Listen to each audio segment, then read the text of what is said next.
নহয় চাওক আমি যেহেতু NDA হৈছোঁ আৰু হাগ্ৰামা মহিলাৰী ডাঙৰীয়া লিডাৰ হিচাপে দলৰ অনুমতি লৈ আমি NDAত যোগদান কৰিছোঁ। NDA হোৱাৰ লগে লগে চিট ভাগ বতৰাৰ কথা আহে।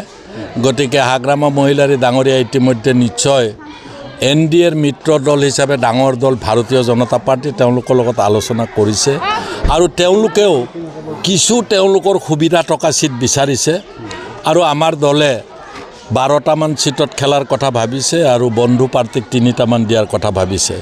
মই জানিব পৰা মতে তেওঁলোকে 3-4টা চিট ইণ্ডিকেশ্যন কৰিছে।